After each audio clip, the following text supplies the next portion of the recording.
So I've had this thought kicking around in my head for a while now that superheroes don't exist. Now you're thinking, TCAT, of course superheroes don't exist. Everybody knows that. But here's the thing, super villains do. Like take 9/11 for example. No matter who you think was behind that, that is some super villain stuff right there.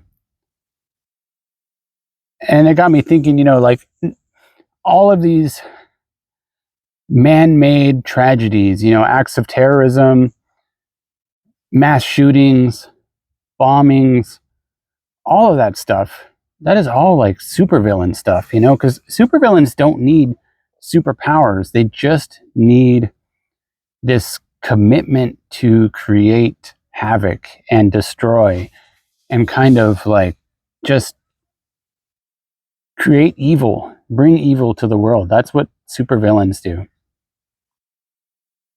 And even if you look at comic books, growing up, like I was a huge fan of comic books, and I think that's where a lot of this concept kind of comes from for me is if you look at comic books, a lot of the villains, like the iconic villains, don't really have superpowers. They're just purely diabolical.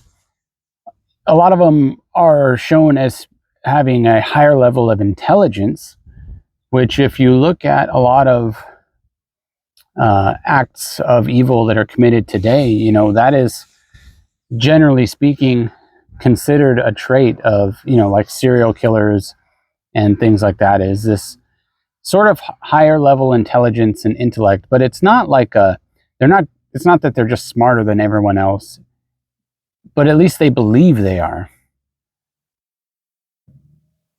But that's kind of the trope in a lot of comic books. I mean, obviously there are supervillains that have superpowers,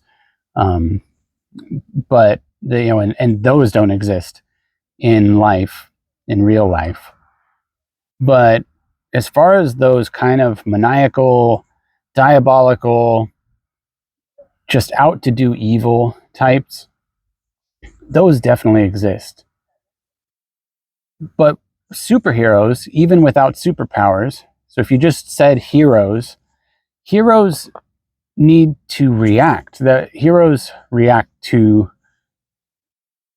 bad things happening, whether man-made or natural disaster. There are heroes in the world that save lives, that prevent further disaster, or put an end to certain things. But they're not really on that super level, if that makes sense. There aren't really any heroes that could have single-handedly prevented 9/11.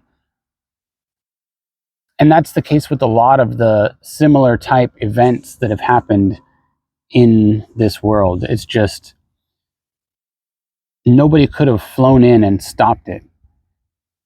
It's because there was too much planning, too much forethought, too much obsession behind these events. So the reason why this thought keeps coming back into my mind is because the MO is different for a hero and a villain. The villain plots and plans and creates havoc and destroys things.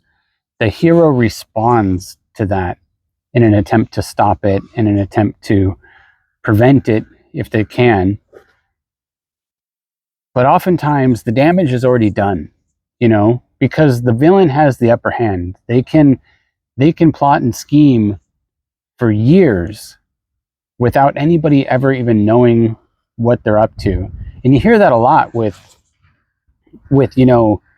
people who do very bad things in this world. You often hear that their neighbors and the people close to them and around them will say things like, "Oh, I never thought. They just seemed like such a nice person," or "They seemed completely normal. They kept to themselves. They were always quiet. Maybe they were polite and courteous." And they live their lives kind of incognito. They don't really stand out. They're not just like dastardly in every asset of their life. They have jobs. They have, families. They have all this stuff that makes them appear very normal. Meanwhile, they're plotting and planning something absolutely devastating. So what if we took that MO, the MO of the villain, to plot and plan and scheme, but applied that to good? And I know there's a lot of people and organizations out there that kind of do that, you know, that they're kind of out there trying to do good for the world.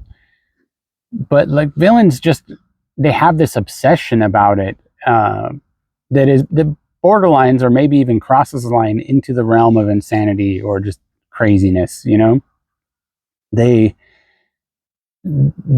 can't stop thinking about doing that. And I was like, what if there were people, individuals, just that had that level of obsession about doing good in the world, about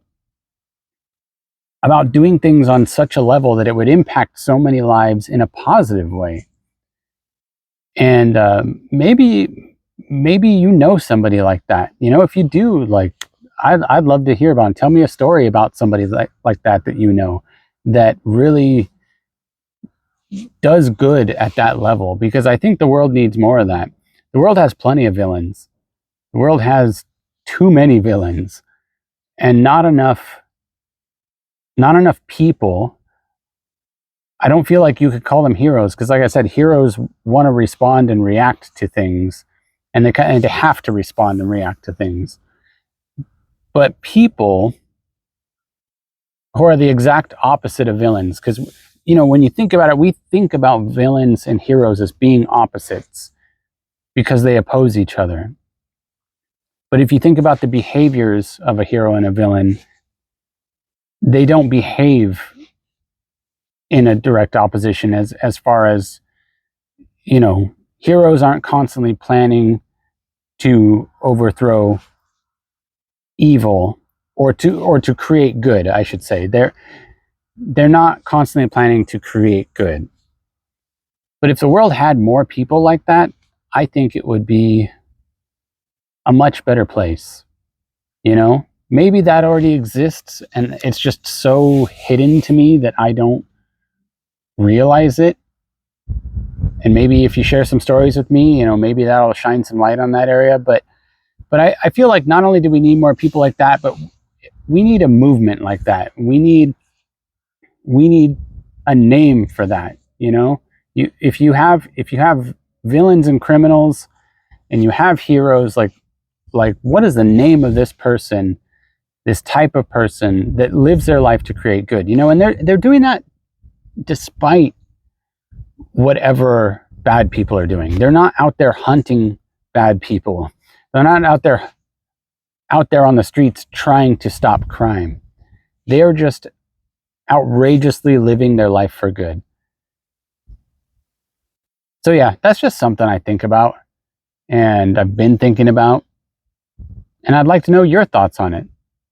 So let's talk about it. Let me know in the comments, and you know, share stories about people that you think fits that criteria. And what should we refer to these people as? What should we call them? I'll catch you later.